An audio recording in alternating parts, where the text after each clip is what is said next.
말씀의 사람들 되시기를 소망합니다. 오늘 읽은 창세기 29장 말씀을 가지고 나의 실패를 기다리시는 하나님이라는 제목으로 함께 은혜를 나누겠습니다. 사람은 다 행복하고 싶어 합니다. 행복하고 싶지 않은 사람이 없겠죠. 여러분은 다 행복하기를 원하십니까?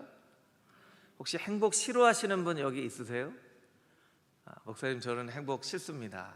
아마 이런 분은 없을 겁니다. 행복을 다 원합니다.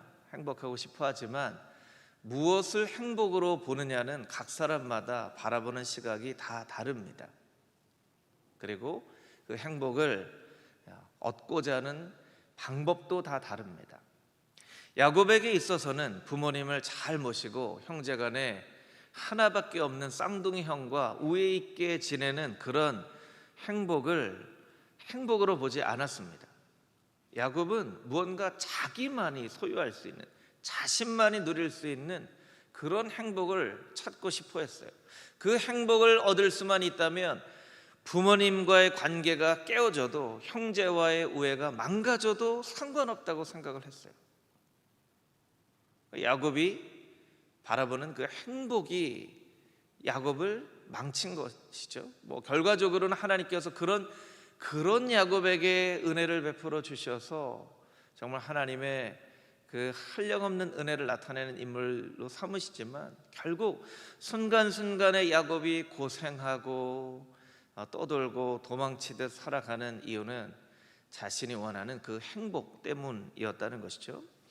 프랑스 장편 소설인 보바리 부인이라는 소설을 쓴 귀스타프 플로베르라고 하는 사람은 행복에 대해서 이런 이야기를 합니다. 행복해지기 위해서는 세 가지가 필요하다. 어리석을 것, 이기적일 것, 그러나 몸은 건강할 것, 그리고 그 중에 으뜸은 어리석음이다. 참 역설적인 이야기를 남겼어요. 행복하기 위해서는 어리석은 게 필요하다라는 거예요. 어리석은 게. 야곱은 너무나 똑똑했습니다. 지나치게 똑똑했죠. 그 똑똑함으로 자신의 행복을 얻어낼 수 있을 것이라 생각하였지만 자신의 생각과 뜻대로 되지 않았습니다. 오늘날 이 시대는 점점 더 똑똑해져 가고 있습니다. 스마트해져 가고 있죠. 스마트폰을 가지고 스마트 시티에서 스마트한 가전제품을 가지고 스마트한 사람이 되려고 노력하며 살고 있는 것이 오늘날 우리의 삶이에요. 그런데 우리가 한 가지 질문해 볼 필요가 있는 것은, 우리의 그 스마트함이 우리를 행복하게 할 것인가 하는 질문이죠. 그래서 너무나 똑똑했지만 그 똑똑함 때문에 오히려 자신의 삶을 행복하지 못하게 만들었던 야곱의 삶을 잘 살펴보는 것이 우리에게 너무나 중요한 메시지가 되어질 수 있습니다. 아마 예수님께서 오늘날 나타나셔서 산상수훈을 다시 말씀하신다면 그 첫 번째 구절은 이렇게 될지도 모르겠습니다. 어리석은 자는 복이 있나니, 어리석은 자는 복이 있나니. 너무나 똑똑해져만 가는 세상에 이런 이야기를 하실 수 있다라는 것이죠. 오늘 말씀을 통해서 야곱이 또 어떤 자신의 똑똑함으로 자신만의 행복을 찾아 나서는지 그 야곱의 인생을 살펴보기를 원합니다.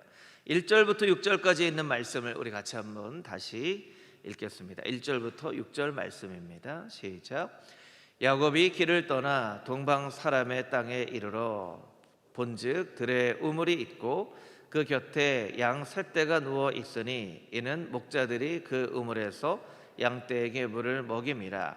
큰 돌로 우물 아귀를 덮었다가 모든 떼가 모이면 그들이 우물 아귀에서 돌을 옮기고 그 양떼에게 물을 먹이고는 우물 아귀 그 자리에 다시 그 돌을 덮었더라. 야곱이 그들에게 이르되 내 형제여 어디서 왔느냐? 그들이 이르되 하란에서 왔노라. 야곱이 그들에게 이르되 너희가 나홀의 손자 라반을 아느냐? 그들이 이르되 아노라. 야곱이 그들에게 이르되 그가 평안하냐? 이르되 평안하니라. 그의 딸 라헬이 지금 양을 몰고 오느니라. 아멘. 야곱은 부엘세바를 떠나서 베델에서 꿈을 꾸게 되죠. 그리고 베델에서 출발해서 바단 아람 하란으로 가게 됩니다. 그리고 그 하란의 우물에서 목자들을 만나게 되고 라헬과 라반을 만나게 됩니다. 우리가 이 부엘세바에서 하란까지가 얼마나 먼 거리인지를 좀 살펴볼 필요가 있겠죠. 이 지도를 좀 보여주시면 좋을 것 같은데요. 지도의 지명이 잘 보이시지 않겠지만 맨 오른쪽 아래에 빨간색으로 원을 그려놓은 여기가 부엘세바예요. 야곱의 집이 있었던 곳이죠. 그리고 저 오른쪽 맨 끝에 있는 곳이 바로 하란이에요. 하란. 예수님께서 보통 예루살렘과 갈릴리를 오가면서 사역을 하셨는데 그 거리와 비교할 수 없는 아주 먼 거리예요. 먼 거리. 실제로 한 800km 정도 되는 거리였죠. 20일 정도 걸어가는, 하루에 그 광야 같은 떼약볕이 내려지는 길을 40km 걸어서 20일 동안 가는 거리가 바로 부엘세바에서 하란까지의 아주 먼 길이었다는 것이죠. 이 800km나 되는 길, 20일 걸려서 가는 길을 야곱이 걸어갔습니다. 이런 생각을 한번 해봤어요. 야곱은 무슨 생각을 하면서 걸어갔을까? 여러분, 야곱이 무슨 생각하면서 걸어갔을까요? 모르겠죠. 네. 이 걷는 것은 굉장히 우리에게 중요한데, 1993년에 유네스코 세계문화유산으로 지정된 스페인에서 프랑스 국경 사이에 있는 기독교 순례의 길이 있습니다. 여러분 한번 들어보신 길이 저기 있을 거예요. 산티아고라고 하는, 산티아고 순례의 길이라고 하죠. 칠레에 있는 산티아고를 향해 가는, 산티아고는 세인트 제임스, 말하자면 이 야고보를 기리는 그런 그 도시예요. 그 산티아고로 가는 이 거리가 딱 800km예요. 800km. 야곱이 걸어갔던 거리와 똑같은 거리인 것이죠. 사람들은 이 산티아고 순례의 길을 걸어갑니다. 긴 휴가를 내고 또 때로는 직장을 그만두고 이 순례의 길을 걸어가요. 기독교의 가장 유명한 순례의 길이 되었죠. 이 산티아고 길을 걸어갔던 사람들이 이런 이야기를 남깁니다. 꼭 다시 와 보고 싶은 그런 순례의 길입니다. 이 산티아고의 길을 바뀌면서 내 인생이 바뀌었습니다.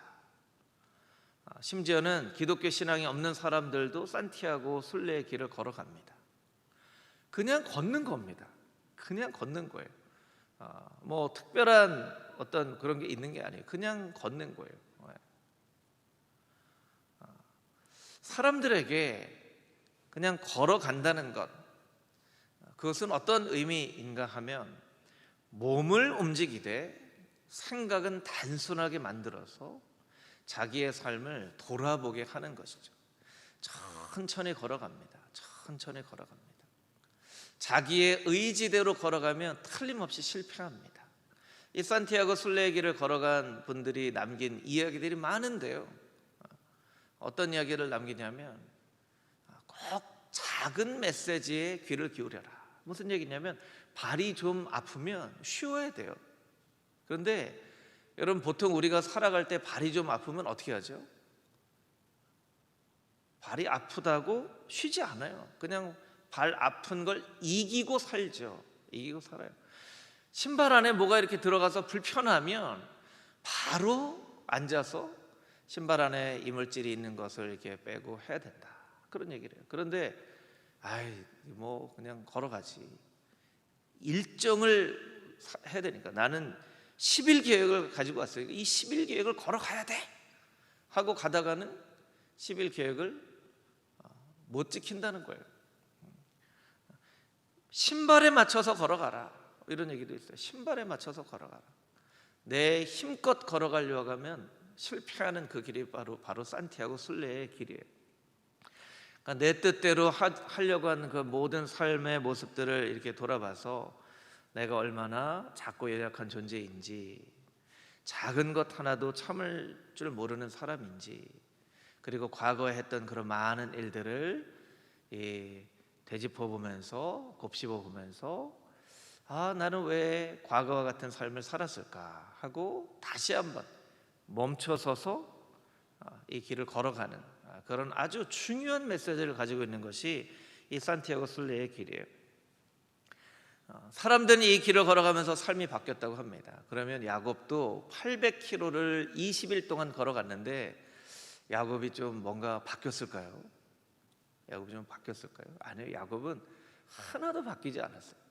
그 800km의 길을 걸어가면서도 하나도 바뀌지 않았어요. 왜냐하면 야곱은 자기중심적인 생각이 너무나 강했기 때문에 그래요. 자기중심적인 생각이 너무나 야곱의 마음 가운데는 자기로 가득 차 있는 거예요. 자기밖에 모르는 거예요. 아버지도 형도 없어요. 사실은 하나님도 야곱이 자꾸 이용하려고 하죠. 이용하려고 해요. 신앙생활을 이렇게 이야기할 수 있겠죠. 신앙생활은 삶의 중심이 바뀌는 것이라고 이야기할 수 있습니다. 하나님을 나의 인생의 구주, 주인으로 고백하고 모시는 것이죠. 내가 중심이 되었던 삶에서 이제 하나님 중심이 되는 삶으로 바뀐 삶을 살겠다고 하는 것이 바로 신앙이라고 할 수 있습니다. 내가 판단하고 내가 결정했다면 이제 그분이 판단하시고 그분이 결정하시도록 주권을 내어드리는 거예요. 하나님, 이거 어떻게 하면 좋겠습니까? 하고 물어보는 것이죠. 내 행복이 아니라 하나님 영광을 위해서 살겠다고 고백하는 것이 바로 신앙이에요. 그런데 야곱은 베델에서 하나님을 만났음에도 불구하고 야곱의 고백을 보면 마치 하나님과 거래를 하는 것처럼 하나님께 약속을 합니다. 하나님, 만일 하나님께서 나를 지켜주시고 양식과 옷을 주시고 다시 고향으로 돌아오게 해주신다면 하나님 잘 섬기겠습니다. 성전을 짓겠습니다. 11조를 내겠습니다. 그럼 반대로 옷과 양식을 주시지 않고 지켜주시지 않고 고향으로 오게 하시지 않는다면 어떻게 하겠다는 거예요? 그러면 하나님 섬기지도 않고 성전도 안 짓고 11조도 안 드리고 하겠다는 거예요. 여러분, 이것은 약속이라기보다 일종의 거래나 흥정 같은 거예요. 근데 우리가 때때로 하나님과 이런 야곱처럼 거래를 하는 때가 있어요. 흥정을 하는 때가 있어요. 하나님 이거 해주시면 그때는 이런 거 하겠습니다. 하나님 이거 해주시면 그때는 이런 거 하겠습니다. 여러분, 이건 뒤집어 봐야 됩니다. 하나님 이거 해주시지 않으면 저는 절대로 이거 안 합니다. 아시죠? 하나님 제 성격 아시죠? 저 나름 고집 있습니다, 하나님. 이러고 하나님 앞에 기도가 아니라 흥정을, 기도가 아니라 협박을 하는 경우가 종종 있다는 거예요. 여러분, 신앙은 어떻게 해야 되겠습니까? 그리 아니하실지라도의 고백을 회복하는 거예요. 하나님 이렇게 해주시면 하나님, 제가 하나님 이렇게 섬기겠습니다. 그러나 그리 아니하실지라도 저는 약속한 것을 이루겠습니다. 신앙은 그리 아니하실지라도의 고백을 회복하는 거예요. 저를 따라서 같이 한번 해볼까요? 신앙은 그리 아니하실지라도의 고백을 회복하는 것이다. 여러분, 하나님과 거래와 흥정을 하려고 하는 야곱 같은 인생이 되지 않게 되기를 주님의 이름으로 축복합니다. 그리 아니하실지라도 그렇게 하나님 앞에 고백하며 나아가야만 한다는 거예요. 그런 야곱에게도 하나님께서 세심하게 인도를 해주세요. 오늘 본문의 말씀을 보면 우물을 만났어요. 그런데 마침 라반과 라헬과 같은 동네에 있는 목자를 만납니다. 야곱이 그 목자에게 물어봅니다. 어디서 왔습니까? 우리가 하란에서 왔습니다. 하란에서 왔어요? 그럼 혹시 라반을 아시나요? 라반 알죠. 그 라반 딸이 지금 양떼를 몰고 내려오고 있습니다. 여러분, 성경을 읽다 보니까 그냥 이것이 그냥 이루어지는 것이라고 우리가 생각하기 쉬운데요, 하나님이 다 준비를 시켜주시는 거예요. 야곱을 위해서 하나님이 다 준비를 시켜주시고, 그런 야곱을 위해서도 하나님께서 은혜를 베풀어 주시지만 야곱은 여전히 자기중심적인 삶에서 벗어나지 않는 그런 모습을 하고 있다는 거예요. 우리는 하나님 앞에 고백해야 됩니다. 야곱처럼 자기중심적인 삶에서 그리 아니하실지라도의 신앙으로 회복되어지는 은혜가 나의 삶 가운데 있게 하여 주시옵소서. 그렇게 고백할 때에 하나님의 넘치는 은혜가 여러분의 삶 가운데 있게 되기를 주님의 이름으로 축복합니다. 아멘. 7절에서 12절까지 있는 말씀을 같이 한번 다시 읽어보겠습니다. 7절에서 12절 함께 읽겠습니다. 야곱이 이르되 해가 아직 높은즉 가축 모일 때가 아니니 양에게 물을 먹이고 가서 풀을 뜯게 하라. 그들이 이르되 우리가 그러하지 못하겠노라. 때가 다 모이고 목자들이 우물 아귀에서 돌을 옮겨야 우리가 양에게 물을 먹이느니라. 야곱이 그들과 말하는 동안에 라헬이 그의 아버지의 양과 함께 오니 그가 그의 양들을 치고 있었기 때문이더라.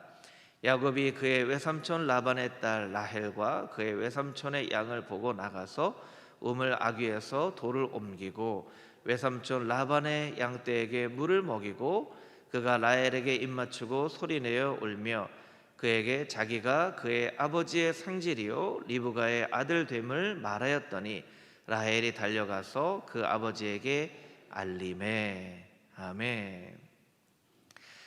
야곱은 아마도 라헬과 라반에게 어떻게 하면 잘 보일 수 있을까 그런 생각을 했던 것 같아요. 라헬이 온다는 얘기를 듣고 목자들에게 요청합니다. 라헬이 양떼를 데리고 오면 라헬의 양떼에게 물을 먹입시다. 근데 목자들이 반대를 하죠. 안 됩니다. 이 우물을 운영하는 원칙이 있습니다. 누구는 먹고 누구는 안 먹으면 안 되기 때문에 모든 양떼가 다 모이면 그때에 돌을 옮기고 물을 같이 먹는 겁니다. 이 본문의 말씀을 보면 이미 세 떼가 있다고 말씀을 하고 있죠. 2절에 보면 양 세 떼가 있는 거예요. 양 세 떼가 왔지만 목자들이 기다리고 있는 거죠. 다른 목자들이 양떼를 데리고 올 때까지 기다리고 있는 거예요. 그것이 이 우물을 운영하는 법칙이에요. 그런데 본문의 말씀을 보니까 라헬이 그런 말을 하는 중에 가까이 오게 되자 야곱이 어떤 행동을 하죠? 야곱이 10절을 한번 보여주시겠어요? 10절. 야곱이 그냥 자기 맘대로 우물 아귀에서 돌을 옮기고 라반의 양떼에게 물을 먹입니다. 다 그 원칙이 있는데 그렇게 물을 먹여요. 그리고는 라헬에게 입을 맞춥니다. 저는 이 장면도 물론 이제 중동의 문화가 우리가 인사하는 악수하면서 인사하는 것과 이제 좀 다른 문화가 있겠지만 그래도 한 번도 보지 못했던 남자가 갑자기 입을 맞춰요. 그러면 엉엉 울어요. 엉엉 울어요. 저는 이 장면이 너무나 이렇게 자연스러운 장면이 아닌 것처럼 보여지는 거예요. 자연스러운 장면이. 제가 만약에 야곱이었다면 기다렸겠죠. 목자들이 안 된다고 하니까 기다렸겠죠. 라헬을 만나면 이렇게 얘기했겠죠. 저 혹시 제가 좀 말을 걸어도 되겠습니까? 제가 듣기로 라반의 딸 라헬이라고 들었는데 맞습니까? 예, 라헬. 제가 바로 리브가의 아들 야곱입니다. 이렇게 인사를 했겠죠. 조금 매너가 있어 보이시죠? 네. 아니 아마 여러분이 야곱이어도 그렇게 했을 거예요. 그런데 야곱의 방식은 달랐어요. 야곱은 자기가 원하는 대로 행동을 하는 게 야곱의 스타일이에요. 목자들이 안 된다고 하는데도 그냥 돌을 옮겨버리고 물을부터 먹입니다. 그리고 다짜고짜 가서 입부터 맞춥니다. 그리고 막 엉엉 웁니다. 마치 연기자가 이렇게 연기를 하는 것 같은 모습이 나타나는 거예요. 그 와중에도 야곱이 뭔가를 막 생각을 했겠죠. 어떻게 하면 이 라헬에게 잘 보일 수 있을까 했겠죠. 미국의 기독교 리서치 전문가인데요, 조지 바나라고 하는 사람은 이런 얘기를 합니다. 20세기 중반 이후로 기독교는 대체로 실패했다고 말할 수 있습니다. 참 충격적인 이야기이죠. 그것은 오늘날 예수님의 제자들이 전혀 예수님의 제자답게 행동하고 있지 않기 때문입니다. 기독교가 실패했다라고 이야기할 수 있는 이유는 예수님의 제자들이 예수님의 제자답지 않게 행동하기 때문입니다. 크리스찬들이 크리스찬답지 않게 행동하기 때문입니다. 마하트마 간디가 그런 얘기를 했죠. 나는 예수님을 너무나 존경하고 사랑한다. 그런데 예수 믿는 사람들은 너무나 싫다. 그런 얘기를 남겼어요. 여러분, 예수님과 예수님 믿는 사람이 이렇게 괴리감이 있어도 되는 건가요? 예수님이 너무나 좋대요. 그런데 예수님 믿는 사람은 너무나 싫대요. 마하트마 간디가 한 이야기예요. 마하트마 간디 한 사람을 크리스찬들이 감동을 시켰더라면 그의 입을 통하여서 많은 사람들이 예수님 앞으로 나올 수 있는 그런 좋은 이야기들이 나왔겠죠. 그도 아마 예수님을 믿었겠죠.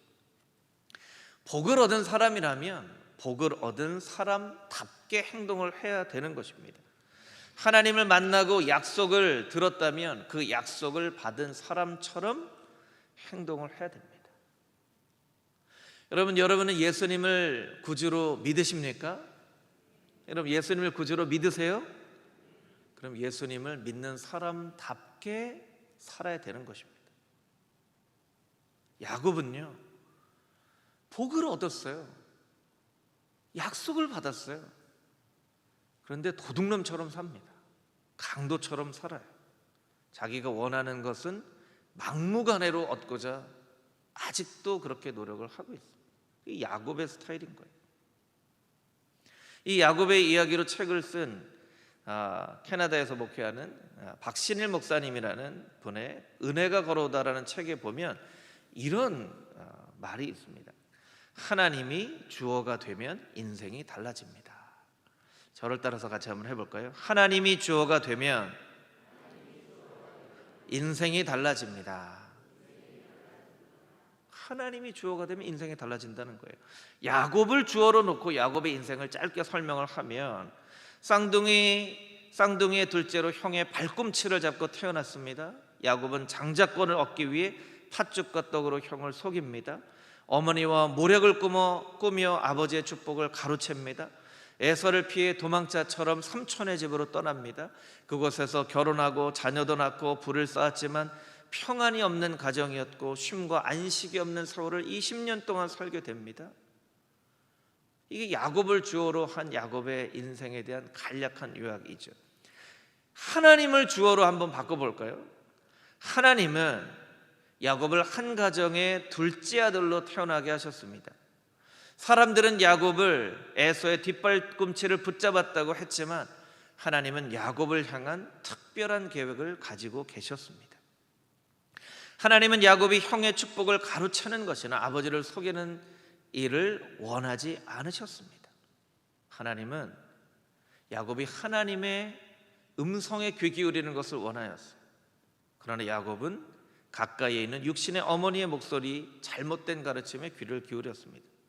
결국 야곱은 도망치듯 집을 떠났지만 하나님은 그런 야곱에게 은혜를 베풀어 주시사 야곱의 외롭고 비참한 그 밤에 복받을 자격 없는 그에게 나타나셔서 하나님의 계획과 꿈을 말씀해 주십니다. 하나님은 복받을 자격 없는 야곱에게 감당할 수 없는 은혜를 약속해 주셨습니다. 야곱은 하나님의 약속을 지킬 만큼 하나님을 신뢰하지 않았지만 하나님은 여전히 야곱의 곁에서 야곱이 하나님을 찾기만을 기다리고 계십니다. 야곱의 20년은 하나님이 야곱을 기다려주신 그 시간이었습니다. 하나님을 주어로 하니까 인생이 좀 바뀌어지죠. 여러분, 우리의 인생도 마찬가지입니다. 내가 주어가 되면 억울한 일, 화날 일 너무나 많습니다. 왜 나한테 그런 일이 일어났을까? 왜 나에게만 이런 일이 일어났을까? 그런 일이 너무나 많습니다. 이해되지 않는 일이 너무나 많습니다. 그러나 하나님이 내 인생의 주어가 되면 내 인생의 가장 어려운 시간에 의미가 달라집니다. 의미가 달라져. 그 시간을 통해서 하나님께서 나를 훈련하시고 하나님의 음성을 듣는 자로, 하나님만을 의지하는 자로, 하나님만을 신뢰하는 자로 바꾸시기 위한 하나님의 그 놀라운 계획을 발견하게 되어진다는 거예요. 여러분, 여러분의 인생의 주어가 여러분 자신에서 하나님으로 바뀌어지는 놀라운 은혜가 있게 되기를 주님의 이름으로 축복합니다. 아멘. 우리 마지막으로 13절에서 20절까지 있는 말씀을 함께 읽겠습니다. 13절에서 20절까지 있는 말씀 함께 읽겠습니다. 라반이 그의 상질 야곱의 소식을 듣고 달려와서 그를 영접하고 안고 입맞추며 자기 집으로 인도하여 드리니 야곱이 자기의 모든 일을 라반에게 말하매 라반이 이르되 너는 참으로 내 혈육이로다 하였더라.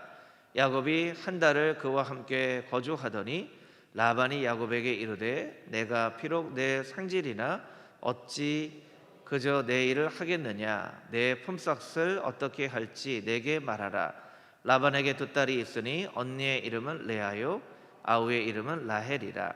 레아는 시력이 약하고 라헬은 곱고 아리따우니 야곱이 라헬을 더 사랑함으로 대답하되 내가 외삼촌의 작은 딸 라헬을 위하여 외삼촌에게 7년을 섬기리이다. 라반이 이르되 그를 내게 주는 것이 타인에게 주는 것보다 나으니 나와 함께 있으라.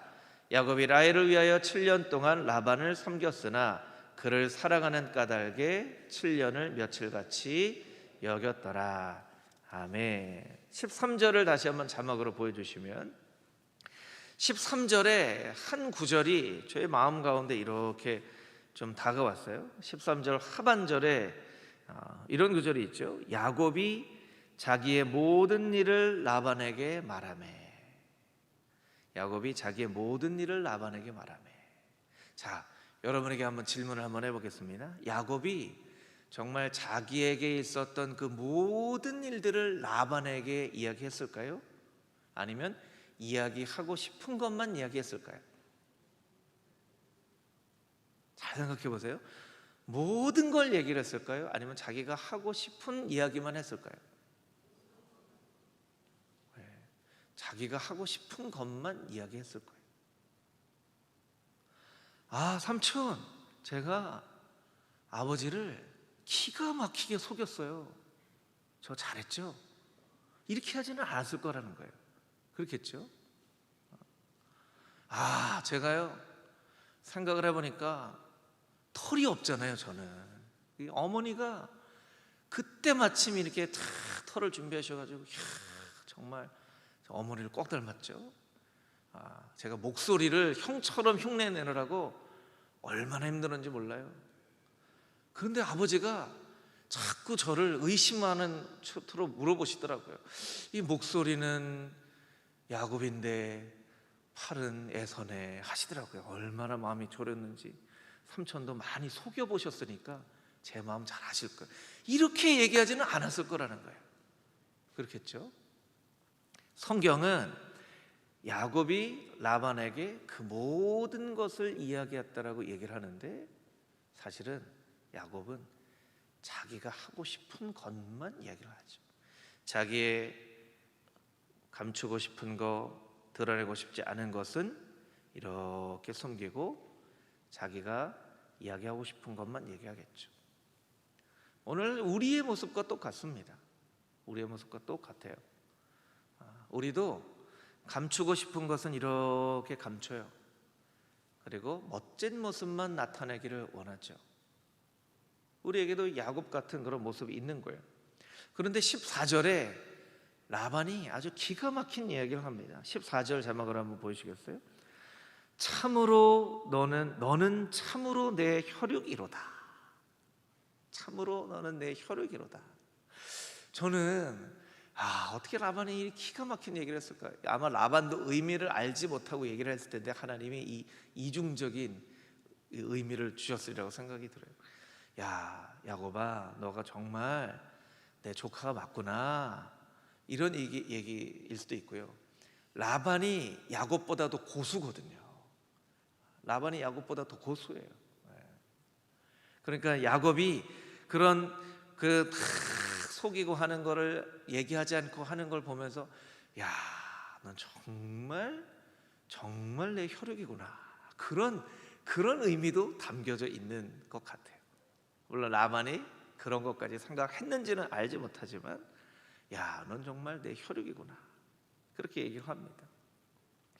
어떤 사람이 그런 이야기를 합니다. 함께 신앙생활을 하기 제일 어려운 사람은 성격이 고약한 사람도 아니고 퉁명스럽고 이기적인 사람도 아니고 까도 아무리 까도 그 속을 알 수 없는 양파 같은 사람이다, 그런 얘기를 합니다.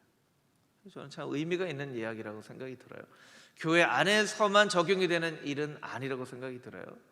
우리 이웃에서나 직장에서도 똑같이 이루어지는 일이라고 생각을 합니다. 좀 성격이 고약한 사람 힘들죠. 말을 좋게 했는데 좋지 않은 이야기가 돌아오는 사람 참 상대하기 어려운 사람이에요. 그런데 그 사람이 성격이 고약한 사람이라는 것을 알면 그거에 맞게 내가 행동을 하면 되는 거예요. 저 사람한테는 좋은 말이 돌아오지 않으니까 될 수 있으면 말을 걸지 말자, 이렇게 하면 되는 거예요. 좀 이기적인 사람 참 힘들죠, 우리가 함께 지내기. 그런데 이기적인 사람을 알면 저 사람의 성향에 따라서 내가 어떻게 행해야 될지 행동할 수 있는 거예요. 그런데 제일 어려운 사람은 어떤 사람이냐면요, 오늘은 고약했다가 내일은 친절했다가 어제는 축복했다가 내일은 욕하는 사람이에요. 까도 그 속을 알 수 없는 양파 같은 사람, 야곱 같은 사람이죠. 정직하지 않은 사람이에요. 그런 사람이 제일 힘들다는 거예요. 그런 야곱에게 라반이 이야기를 합니다. 한 달쯤 지냈어요. 14절 15절 말씀에 보면 야곱아, 네가 내 조카지만 어떻게 내 일을 이렇게 공짜로 하겠느냐, 품삯을 어떻게 할지 말해라. 여러분, 이 의미가 무엇인지를 잘 알아야 돼요. 품삯을 어떻게 할지 알아라. 품삯은요, 가족에게 주는 게 아닙니다. 종에게 주는 거예요. 품삯은 종에게 주는 거예요. 아유, 야곱아, 네가 어떻게 여기서 이렇게 그냥 일할 수 있겠니? 품삯을 좀 말해봐. 이 얘기는요, 부드럽게 얘기했지만 너 종 좀 해보지 않을래? 이런 얘기가 똑같은 거예요. 그러니까 라반이 야곱보다 훨씬 더 그런 방면으로는 더 고수인 거예요. 근데 야곱이 그런 라반의 이야기를 깨닫지는 못해요. 왜 깨닫지 못했죠? 라헬을 사랑하는 마음이 있었기 때문에. 그 한 달 동안 라헬을 보니까 라헬의 모습이 아리따운 거예요. 라헬 사랑하는 마음이 있으니까 라반이 하는 얘기가 귀에 안 들어와요. 그리고 야곱 스타일대로 라반과 흥정을 하죠. 7년 동안 일하면 라헬을 나에게 주시겠습니까?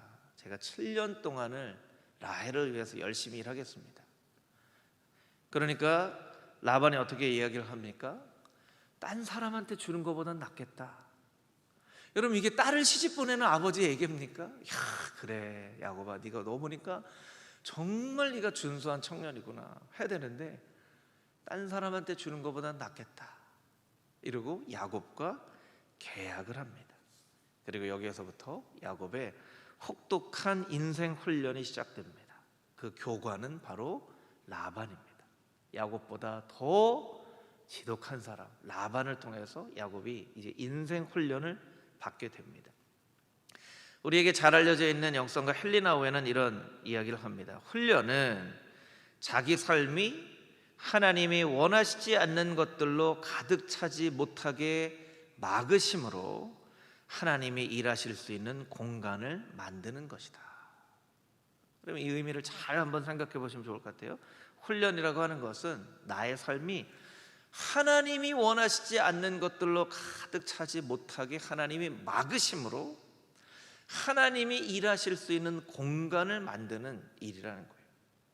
이제 하나님은 20년이란 이 공간을 만들어 놓으세요. 그리고 야곱이 원하는 대로 되어지지 않아요.